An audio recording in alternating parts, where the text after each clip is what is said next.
All right, let's go ahead and call this meeting to order. Roll call, please. Oh, sorry. You can sit down first and then go ahead. Morning, Steve. Are you there? Here. Cruz. Here. Daniels. Here. Frost. Gaylord. Guerra. Hanson. Present. Harris. Here. Kennedy. Lee. Here. Natoli. Peters. Cerna. Here. Terry. Here. We have a quorum. Okay. With that, we'll move on to the Pledge of Allegiance, which we'll have led by Dr. Ayala. Pledge allegiance to the flag of the United States of America and to the republic for which it stands, one nation, under God, indivisible, with liberty and justice for all.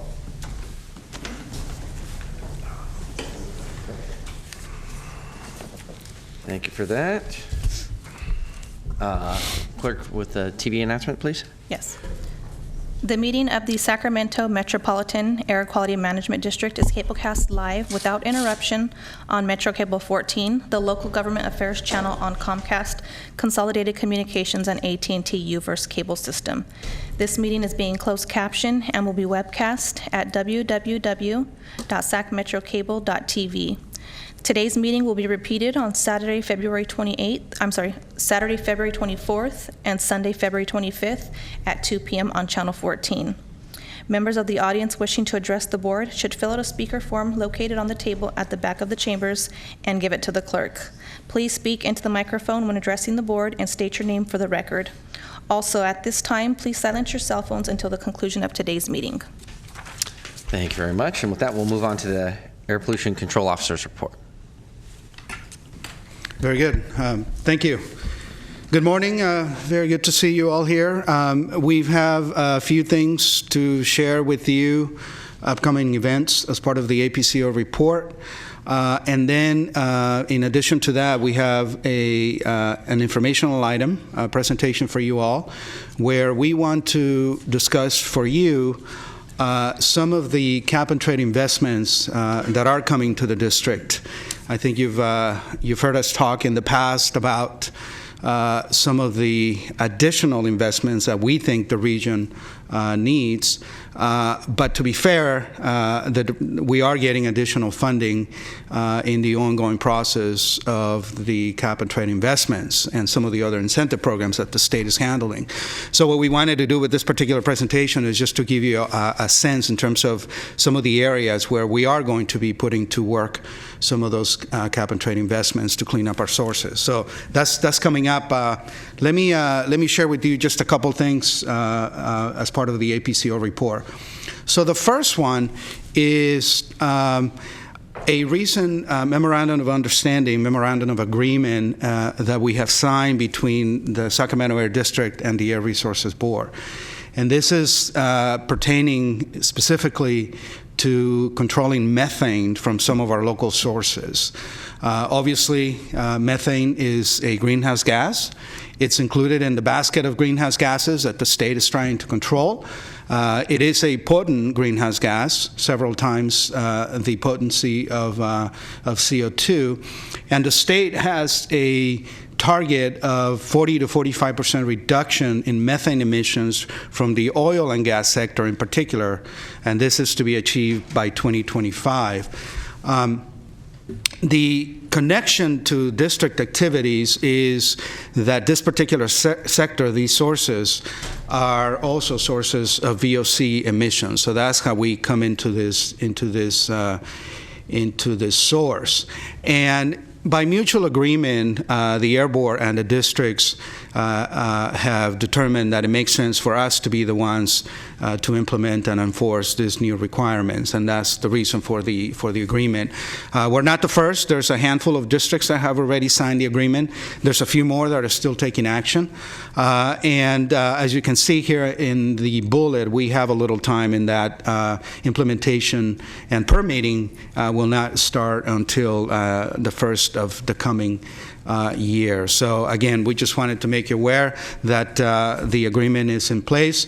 And the state is providing some funding, very modest funding for us to be able to do this. So we're happy to enter into this collaboration with the state and try to control a very important greenhouse gas. The second thing I want to share with you is something that should be already familiar to you, because the clerk of the board sent a note to the board, and that is related to an upcoming public meeting that we are going to be hosting next week, evening meetings on the 26th and 27th. And this has to do with returning to the community and sharing the findings from a study that the Air District conducted specifically on wood smoke particle pollution. The study was designed to be an assessment of pollution in terms of particles during the winter, when obviously we see wood burning. The EPA gave us a grant to do this, and we contracted with Sonoma Technologies. And what is unique about this study, and is fortuitous because it directly correlates to some of the things that we are expected to do under AB 617, and I'll talk a little bit about that in a minute. But what is unique about this study, and you should be aware of that, and the credit obviously goes to the staff that put this together, is the study is one of a handful, only a few, that actually has a very strong community outreach component. Typically when you do research, you got the scientists, you got the technical folks, they go out, they do their thing, they come back, they analyze the data, and then they publish results. What is unique about this study is that there was a very strong community engagement element beforehand, meaning reaching out to the community and asking, what do we need to do? What are the concerns that you have from your perspective? And then what we are doing next week is, at the back end, now that the study is concluded, we want to go back to the community and actually share what we found. This was about understanding and comparing our disadvantaged communities, our EJ communities, and how pollution in those communities compares to non-EJ communities. And the bottom line from the study is that from the wood smoke winter perspective, we don't see a big difference. That means that when it comes to this source of air pollution, it's distributed regionally. We don't see a difference between EJ and non-EJ communities. And again, this is important. And we're going to use the findings to inform us in our AB 617 activities. Again, the meetings are coming up next week, and then the last one is going to be on the 1st of March at our offices. And what we want to do is, we're working with our contractor, and next month we want to bring to the board a brief presentation to share the findings from this study. Can I ask a question about Please. that? So I understand we'll get the full report next month. According to the slide, this is post study, right? I'm curious to know whether or not the study explored wood smoke as it relates to campfire activity associated with unsanctioned camping in the parkway. Okay. And the reason I ask that is just doing my own windshield survey of things and crisscrossing that part of the district I represent pretty frequently, especially at night during the when it's cold like it is now. It lingers in the air. You can smell it. It's irritating. I mean, literally irritates the eyes. And that's if we're not looking into that in terms of understanding the true condition of wood smoke in our community, we need to start thinking seriously about that. It's a problem. Hi, Mark Lautzenheiser, Division Manager of the Program Coordination Division. It was our group as the little foam falls off the microphone there. It was not specifically designed to look at camping type activities that were going on and campfires associated with them. When we do come and show you in the full presentation in March, you'll be able to see the specific areas in which we were setting up the monitors. These monitors were set up, though, in combination with our several of our existing stations, but also then a lot of monitors in actual residents' backyards. We even have one of our board members, Director Carr, was kind enough to offer up his location, his residence, to have one of these sited there. And so to that extent, to the extent that we're able to see where those mapping locations relate to the locations where people may have been doing more camping activities and burning for warmth in those cases. It will give an indication, but it was not specifically targeting those areas along, say, the river and things of that nature. Did we have, I appreciate that, did we have any monitoring equipment that was anywhere near the Northgate Gardenland neighborhood, for instance? I can take a look at that, and we can make sure we include that as part of the March It was report. thick, real thick last night. So you said the Northgate Park area? The Gardenland, Northgate area, right near the Garden Highway, between roughly Northgate and I-5. We'll take it as an action item for us, and one thing that we can do is, as part of next month's report, we'll think about your suggestion, Director Cerna, and bring you some ideas in terms of how we could address that. Okay, thank you. Okay. So that's a community activity coming up. The next one is also a community meeting, and this is related to AB 617. And again, I'm using AB 617 as shorthand for a long list of activities, new mandates and expectations that the state is putting on the air districts. One of the requirements, one of the expectations from the ARB is that we have a very strong community engagement aspect to these upcoming and new air monitoring activities. And you may recall that AB 617 is specifically designed to address the disproportionate burden of air pollution, lingering excess pollution at the community level. And we want to specifically understand our disadvantaged and EJ communities in terms of the added burden from toxic and other emissions. So one of the main elements that this is going to entail is going to be new monitoring requirements for the air districts, and we are currently working on that. And next month, again, we'll be talking about that in more detail. We are undertaking analysis to understand our region, where these disproportionate impacts may be, what the source of those impacts are.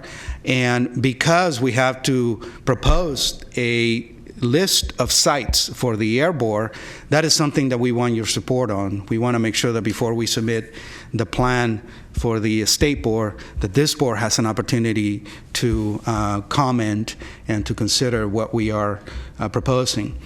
I do have to make this point, that the fact that we are being asked, we as a district, and we're not the only ones, all districts are impacted similarly, we are being asked to undertake new monitoring activities, and there is no designated funding, permanent funding for these activities. The state allocated some money to get us going in the first year.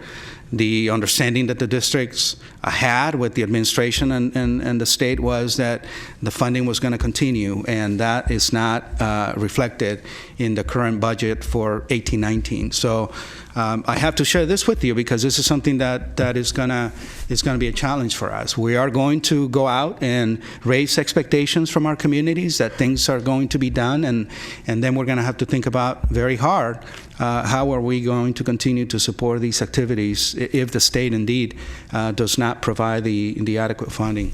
Welcome to local government. Indeed. The first public meeting for this particular project is going to piggyback on the other meeting that we're having on March 1st. So that's designed in the first part. We'll talk about the toxic study from wood smoke, and then we'll follow, since we'll have the community, the members of the community there. We'll talk about what we are planning to do for AB 617. Really quickly, Director Daniels, you had a question? Oh, go ahead. Yeah, and at the risk of sounding rude, what's the point? So we determined that we have bad air in a disadvantaged area, and what's the point? Or what are we going to do about that? Or are we going to get to a point to where we say you can't burn your wood there, and then we actually negatively impact those folks because they don't have money for electricity or gas? And then what's the point? We don't care about people who are not in disadvantaged areas. They can go ahead and breathe bad air. I'm just kind of concerned about what's the point? What is it going to get us to, and why are we going to spend the money to make that determination unless we know what the point is at the end? No, that's a fair question, and we'll get into some of this detail next month when we bring you the full presentation. But at the highest level, AB 617 is basically intended to do the following: identify communities in your regions that continue to have excess pollution exposures, and then use the cap and trade revenues to try to tackle and clean up the sources that are responsible for that pollution exposure. In our particular case, and I'm glad that you're raising the point about wood smoke, our biggest source of air pollution is transportation sources. You know, it's the trucks, it's our traffic, it's our busy highways that are impacting the communities that are near there. So for us, for the Sacramento Air District, what is likely going to be is identification of hot spots near these major corridors, and then using the investments to try to clean up trucks and buses and cars. This is going to be not an activity in terms of restricting wood burning, because, again, one of the things that we found from the previous study on toxics is the fact that transportation sources are the main source of air pollution. So this is very general, but that's really the thinking behind the funding that is coming from 617. The state itself, ARB, is holding public sessions throughout the state. They are going to different regions. They want to engage the community. And again, the expectation is that we, the districts at our local level, do the same. So this is part of that. This is part of raising awareness and making you aware of what's happening, so that when you hear from your constituents, at least you have some idea of what is happening, because AB 617 is fairly expansive. Go ahead. Just to add on, just real quickly on that, what the wood smoke toxic study has shown is that from a toxics perspective, the wood smoke is not our major contributor. For that, it is our mobile source issues. From a wintertime particulate matter standpoint, it is still the fireplaces, but the 617 is focused a bit more on the toxic side. So just to not lose sight of the fact that wood smoke is still a contributor for our wintertime PM 2.5 problem, but 617 is focused more holistically than that. They're looking at toxics, they're looking at overall attainment, and from that perspective, it's mobile source driven. So the last thing I'll say on this is just a little bit about process again. So we are going to talk to the board next month to present a plan, the results of our analysis in terms of our understanding of communities. And we made a lot of progress. So I hope you agree that you're going to be pleased with the analysis that we've done in terms of identifying the handful of spots in our region that do need additional attention and certainly investments. The reason we want to bring it to you is, again, because the plan from the districts is due to the Air Resources Board in April.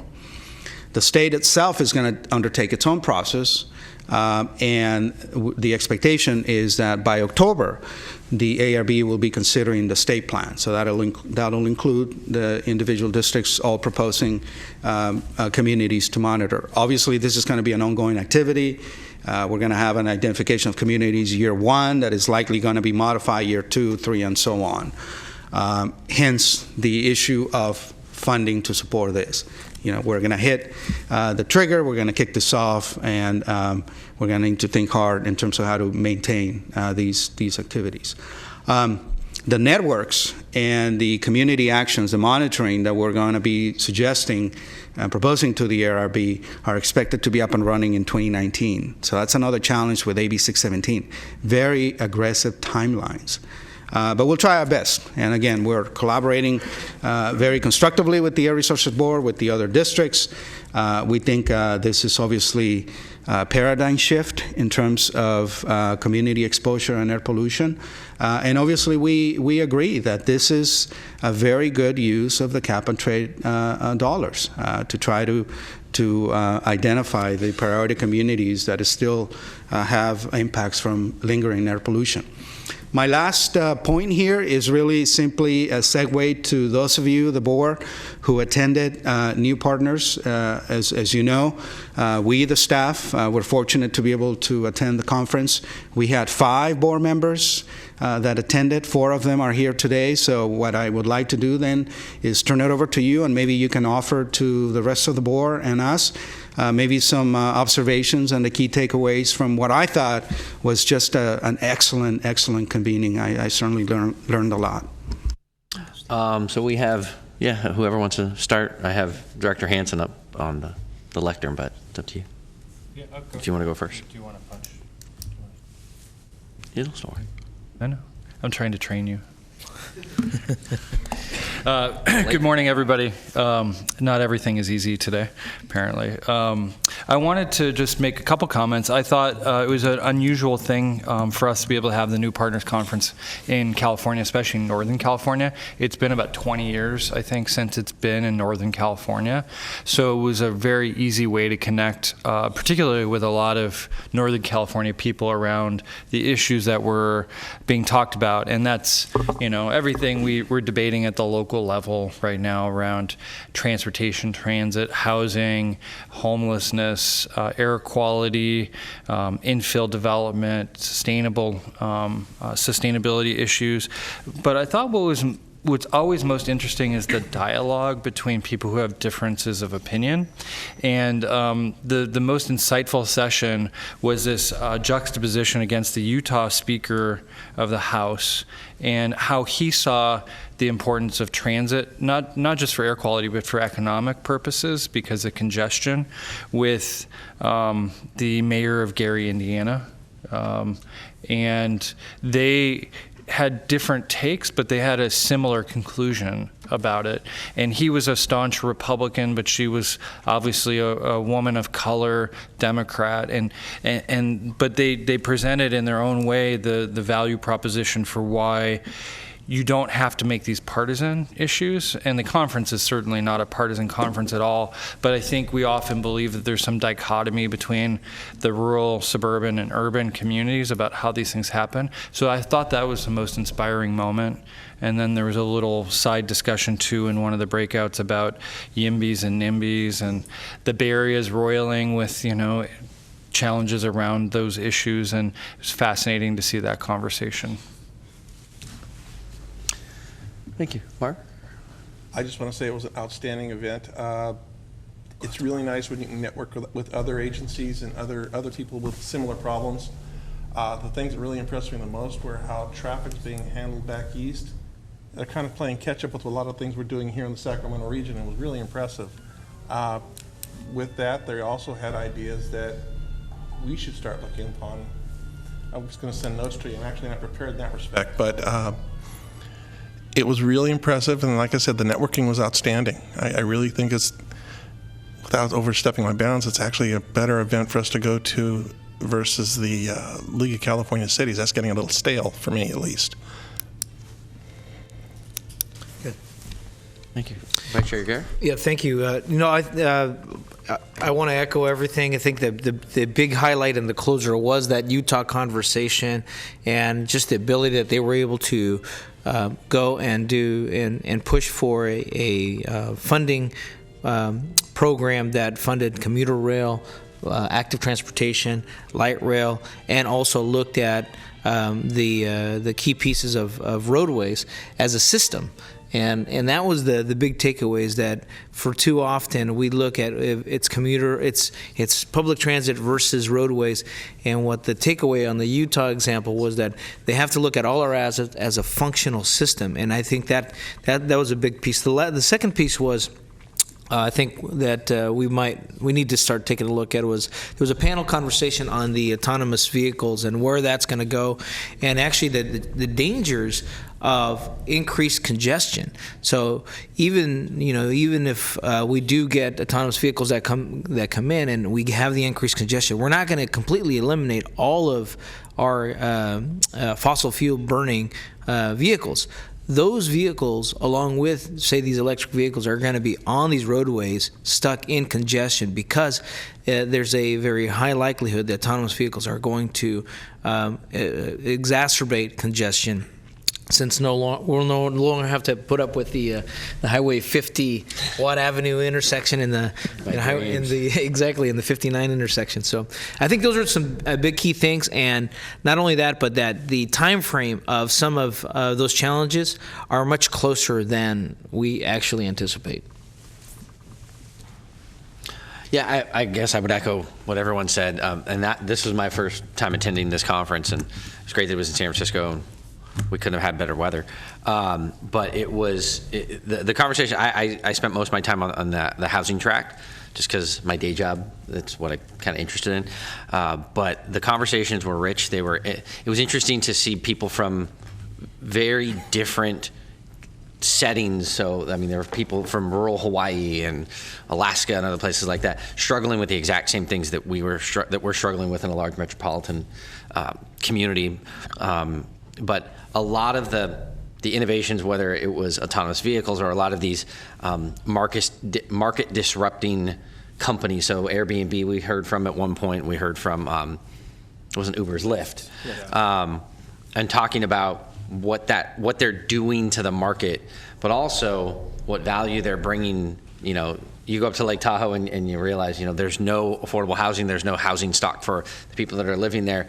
But then you juxtapose and you look at what Airbnb is actually doing to helping seniors age in place, and that, you know, 45% I think of their new business owners or people that were participating in Airbnb were seniors and seniors of color.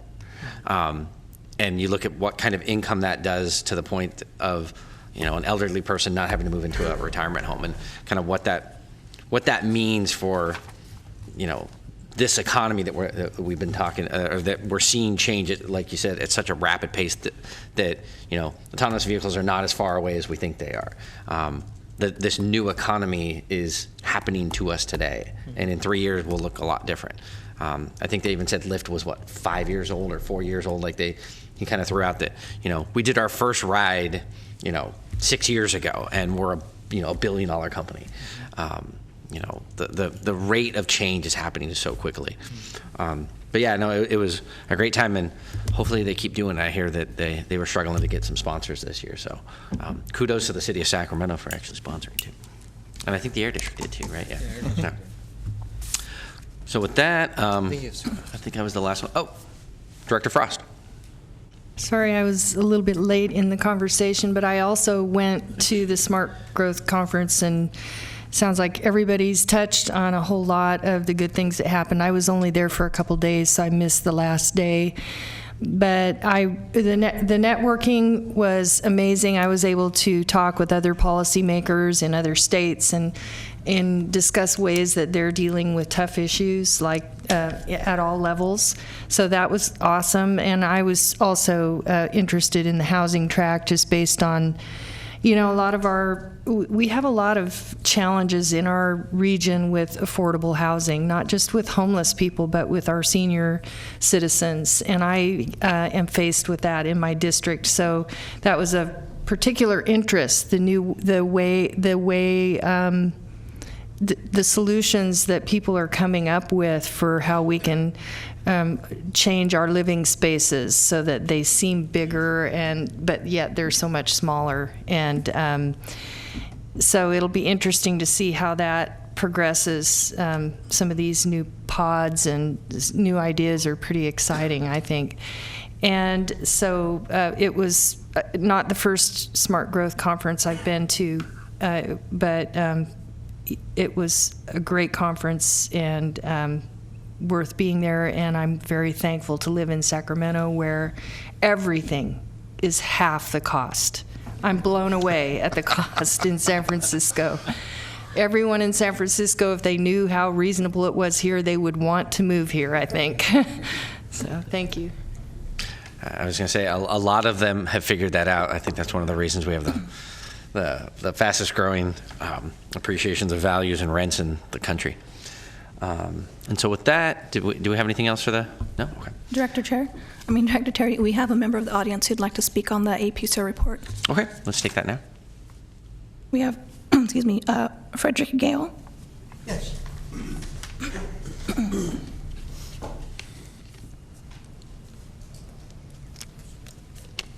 Frederick Gale, 7336 Long Way, North Highlands. I was really interested in the conversation I had before, and it kind of reminded me, I think from a history lesson or something, we were talking about Paris and London in the 1800s, how polluted they were. And water, nobody took many baths, they used perfume. I just want to remind you that the taller microphones to your Okay, left. did you hear me? Actually, use the other two. The other, Those fantastic, ones, yeah. fantastic. Those pick you up a little bit. Thank you. Really a history lesson and how we deal with pollution. We know that at one time, coal and wood, especially for the poor people in areas, that's what they use for that. But we have some examples of some of the things that we accomplish these things. We transition from one to the other. Most of you probably remember Mr. Moses when he redid New York. And we can do the same thing here. And in the study, we could use resources, mud, PG&E, as the use, or whatever type of sources of heat that we use. We can look at that, and I would hope that would be a meeting in North Highlands. That's where I live, and the person that mentioned the traffic coming from Folsom on Ward Avenue all the way to the county line, around 4 or 5 o'clock, you cannot hardly move there. But everything has a price. We had Rancho Seco, which was on it, and it's been sitting there for years doing nothing. But you have to be very careful. But I would like to have one of those monitors in my yard if it isn't too large or something like that. But don't forget North Highlands. McClellan's is right across there, and the other wrecking yards we had in the past. But I think this is something great we have to deal with, and we say we like a wonderful city to live in. I live in the county, but Sacramento is the whole thing. This is where the action is. And thank for my board of supervisors for being what they are. Thank you very much. Thank you, sir. So with that, we'll move on to the consent calendar, and we have a public comment for the consent calendar as well? Okay, let's go ahead and take that first.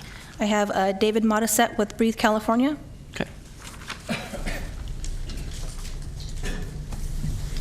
Yes, thank you, Mr. Chair, members of the board. I'm Dave Modisette. I'm the new CEO of Breathe California, Sacramento region, and I'm speaking at item number 1. And really just to thank the board for our ongoing and growing partnership with the district. We've been working very, very closely with Dr. Ayala and the staff on the variety of programs under this grant. Particularly, just coincidentally, Dr. Ayala and I started in our respective positions about 8 months ago, but we've been working very, very closely during that time, particularly with the Cleaner Air Partnership in Sacramento on a project that Dr. Ayala mentioned to try to bring more cap and trade dollars to the Sacramento region to help clean up our mobile sources and provide cleaner air. The other projects we've been working on under this grant are the Clean Air Public Education projects in Sacramento schools, the Clean Air Awards, the Youth Media Awards, which is going to be this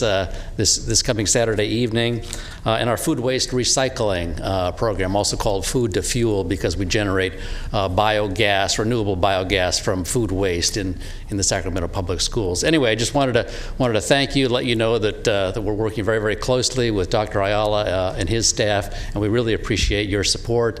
Look forward to working with you more closely in the future. Thank you. Thank you very much. So with that, do we have any other public comment for consent? No, we do not. Okay. Second. Okay.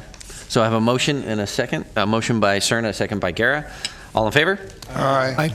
Opposed? Abstentions? Calendar carries. And we will move on to item 7, Mobile Sources Investment Strategies for Community Air Protection. Who's got this one? Okay. Come on. I'm bumping into my camera. Just give me 1 second.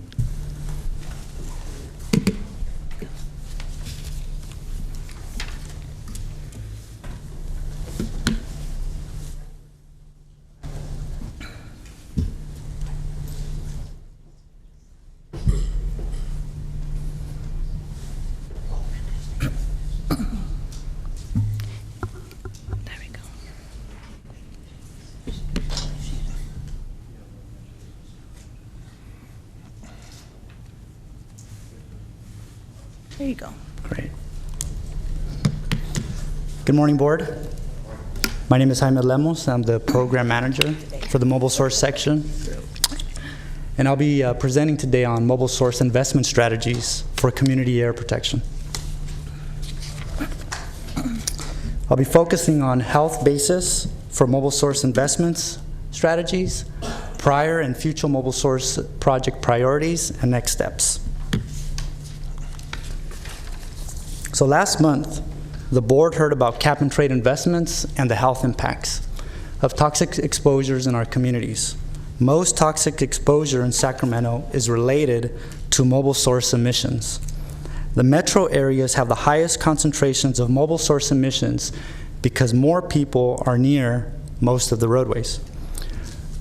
On the map, the yellow highlights the community health needs assessment, which is data based on zip code and hospital data.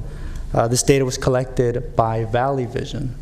And the blue section is the Cal EnviroScreen 3.0 data for disadvantaged communities.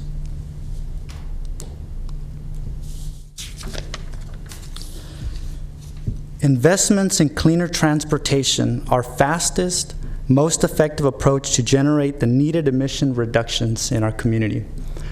The district mobile source programs have traditionally prioritized regional air quality improvement, and our programs have been relatively modest in overall funding.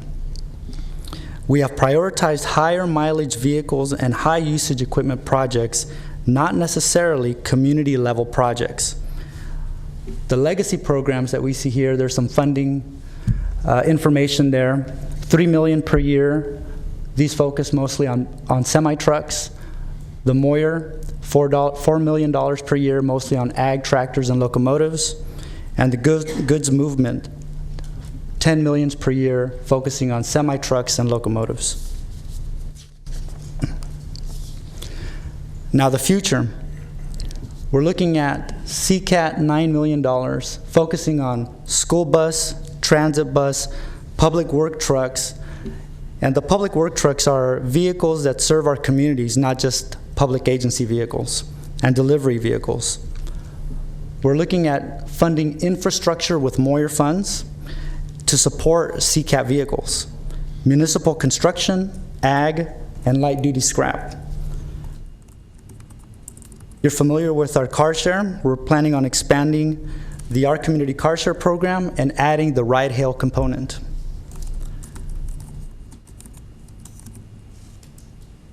We're looking at submitting a proposal for the Clean Cars for All, which is formerly known as the EFMP program.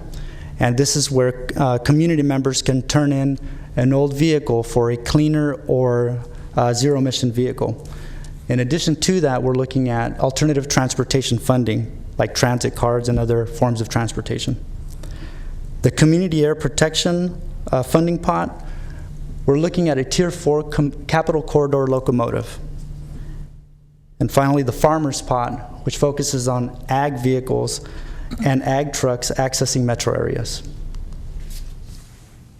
In addition to this, the state also has funding available. Here's the table for school buses, transit buses, public works vehicles, and semi-trucks. And then there's many other tables for other different types of vehicles as well. But as you could see, the funding is pretty generous, with an increased amount on disadvantaged communities. Next steps.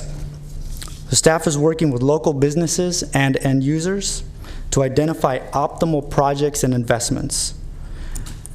We'll be holding public workshops for each vehicle category.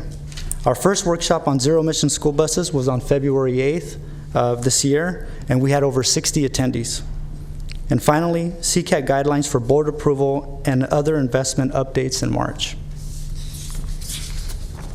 So, thank you. Any questions for staff?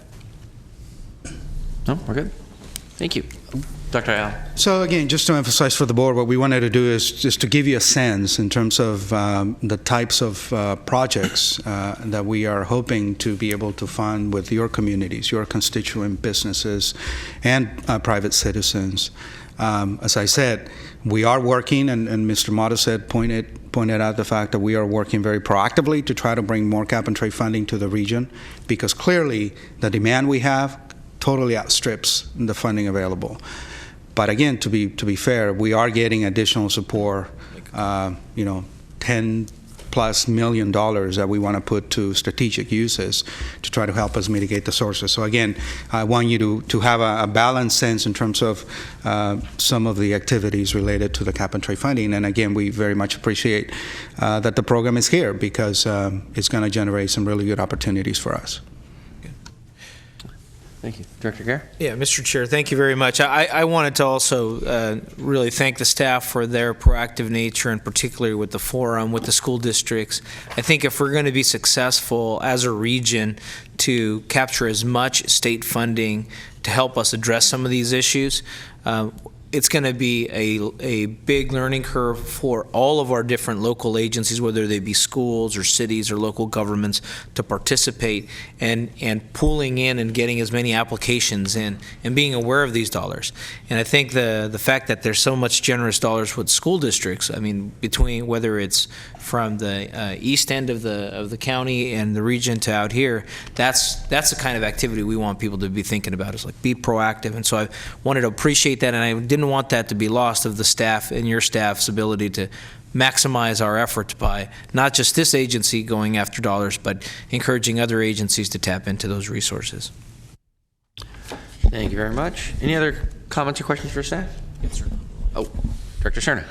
Thank you. I was going to save this for board ideas and comments, but since we're talking about cap-and-trade investments, I haven't heard any mention yet, maybe you were going to do it at the end, about the March 1st event with the Clean Air Partnership, and the fact that that's intended to be a summit of sorts, really focusing on our legislative delegation as the intended audience, to let them know that the past ad hoc efforts to affect decision-making at the state, whether it be at ARB or with respect to Strategic Growth Council and other agents of the state that have a decision to make when it comes to certain pots of funds associated with greenhouse gas reduction monies, that's going to change. We're gonna have a very new day, I hope. But I'm confident, based on the fact that I've been involved in some of these early discussions leading up to the summit on the 1st. So I would ask our Air Pollution Control Officer maybe to say a few words about that, and again, remind him that he's on TV, so it's kind of broadcasting out there to the broader audience and those just here in chambers about that important event. Yeah. Thank you for that important segue. I was actually going to come up to you and do a personal invite and reminder. Many of you actually got an email from me very recently, but Director Cerna is right on target. One of the key events that our Clean Air Partnership has put on is coming up March 1st. Not to be confused with the other March 1st meetings. There's a lot going on right now, but this one is particularly important because our key audience is our state elected officials that represent the region. So this is a handful, a dozen or so senators and assembly members that represent us, you.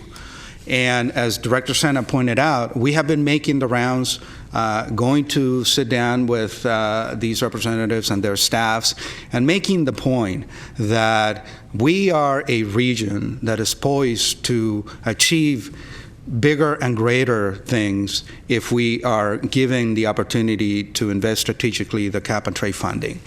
And I want to make a key point, because it is very important. This is not just about our share of the pie. This is not just about getting our fair share of the money. This is about identifying communities in our region, in your regions, that continue to have excess exposure to pollution. Okay, just because we don't fit the cookie cutter definition of, a refinery and a bunch of communities around it, doesn't mean that we don't have communities that could use the investments that we are trying to bring to the region. That is really what this is about. And it starts with the folks at the Capitol that represent us, because they are the ones that are engaged with the administration, with the other agencies in the budget discussion process. You know, when the cap and trade funding bucket is determined, then they go to work and start debating where should the money go. And as you heard me say before, last time around, 95% of it went to 3 regions. And you know, we don't agree that that is the right way to invest cap and trade dollars, because again, for the climate program to be successful, it has to work everywhere, not just in 3 regions. And that is really what we're trying to do, get us mobilized. And clearly we need your participation, and that's why we're reaching out to you, because you as elected officials, not only do you have a sense in terms of how to engage with our state representatives, but clearly you know your communities best. And that is the argument that we keep making to the Air Board. That is the reason why the air districts with you play a key role, because you are the ones that has a better sense in terms of your communities and the needs and where we can invest strategically. So that is what is happening March 1st. I'm going to hand out the flyer that you got through my email. You've seen it before. I wanted to just remind you, we are taking registrations as we go. It's a week from today. And we do see that as a key seminal point. And we are very fortunate that Senator Dr. Pan has agreed to be the champion for the convening so that we can discuss what we call the playbook. How are we going to change the conversation so that in the next chunk of money that is already being debated, that our region gets allocated what we need to help our communities in terms of mitigating air pollution. So that's really what's about, and I thank you for the opportunity to emphasize this. Thank you, and let me just conclude the thought here and issue a very friendly reminder to all my colleagues on this board, but especially those that also serve on the City of Sacramento City Council, that we have a very unique opportunity to be literally across the street from the Air Resources Board. And when we have our lengthy hearings, when it comes time to deliberate at the board about resource allocation, I, as a member of that now 16-member board, 14-member board, would love to see more local interaction, participation, advocacy, when it comes time to make some bold statements, quite frankly, for not just the city of Sacramento, but for the entire region. And I'm just as much to blame, quite frankly, for not coordinating that better. But like I said, I think we're thinking very carefully now about how to do that with some force and some impact. And so, in the coming years, if I can, continue to serve in that capacity, I'd love to see on a regular basis some greater interaction, participation locally with that state board. Thank you, Director Hansen. Director Cerner, I really appreciate those comments, and I think we all can take a part in responsibility for what does or doesn't happen, but one of the things that's most likely to ensure success is the support of our staff and making sure we know about those, can plan on them, and have the appropriate information messaging to be able to participate. And I'd also suggest to breathe, since you're still here, David, and I know you've got a couple of your board members, let's use these local elected officials well. I mean, everybody around this table can be a strong advocate, and we do have the Capitol here, but so often we're busy on all the different boards and commissions we serve on. We're part-time, most of us. So we're just trying to make ends meet a lot of times. But with that support and the forward thinking of our staff and partner organizations, I think we could be really powerful. And I think it's a really powerful thought, too, from you, Supervisor. Thank you. One last thing. Just some food for thought. And I would leave it up to our chair and to Dr. Ayala. But something to think about would be maybe to change our agenda for these hearings to include a set agenda item, so it's something that regularly appears on our agenda, that is intended to be a report to this body about goings-on at ARB or other state agencies relative to our charge on air quality and carbon reduction. That might be something to think about, so we get in the regular thought process and mode of really understanding what's on the horizon next month, what's on the hearing agenda at ARB or Strategic Growth Council or what have you. I think that would be something that would maybe lend some value to this interest to maybe be stronger advocates here in our own backyard. That's an excellent suggestion, and if we have agreement from the chair and vice chair, we can certainly commit to doing that. That is where we come in. We, the staff, will be collecting that information. And just to make a point to Director Hansen's, I think what we're talking about is greater engagement, but it's about quantity. It's about quality, not quantity, right? This is not about, going to every meeting, taking you all there, but really being strategic in terms of you all have very unique areas of expertise and engagement, and we can do that. That's our role. And that is part of the things that are going to be discussed a week from today, precisely. The playbook has to include us engaging more directly and consistently with our state representatives, us engaging more directly with ARB and some of the other agencies that do have a decision-making role, et cetera, et cetera. So that's certainly what is going to transpire there. And I love your idea. I think it would be relatively straightforward to make it a standing item where when you hear from us, we just give you the highlights in terms of some of the key discussions, meetings, convenings. I think that's a great idea, and we certainly can take on that if we have board agreement on that. Thank you. Director Guerra had a... Yes, well, one, I agree with Board Member Cerna here, and I would like to see that on the agenda. But I also wanted to, thank you for the aggressive work, and we had today just approved the contract with Damari Brown, Hicks, and Kessler, which I think is going to help us in that effort to be strategic and to be thoughtful about how we leverage all of our advocacy tools. And every one of our, whether it's the City of Sacramento or the county, we have contracts with advocacy groups. I think for using all of those tools together combined and having them pool our resources, that's, I think, where we're going to be effective, is that we start not just thinking about the agency as one entity, but again, this is from the point earlier, is how do we leverage other local agencies to use their resources to maximize these efforts. But again, I didn't want us to lose sight that this was a strong move. I think the fact that we have we had a thoughtful approach on looking for a firm that had our best interest in mind only, exclusively, that's a huge step forward.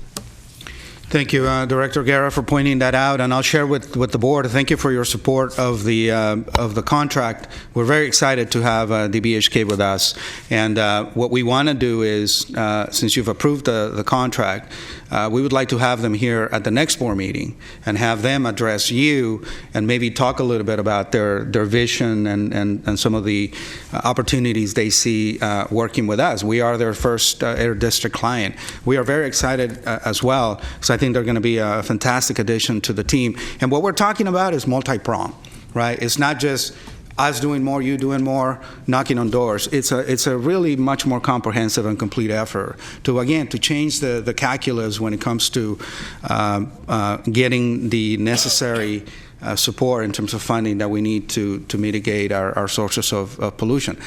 Bottom line, this is all about public health. It's about identifying and recognizing that even though we've made a lot of progress, we could do a lot more. And if we are just smart about getting those investments to clean up our sources, this can be good. This can be good for our businesses. This can be good for our air quality. This can be good for our citizens because we are protecting their health. That is really what is driving us. And again, we do need to say that we thank your support and engagement and willingness to approach the next difficult set of discussions in a different way. So hopefully the outcome will be more positive than what we saw last time. Thank you very much. Any other comments? Okay. So with that, board ideas or comments? Any announcements that we might have missed? No. Okay. With that, we will stand adjourned. And we have a budget committee meeting for some of us.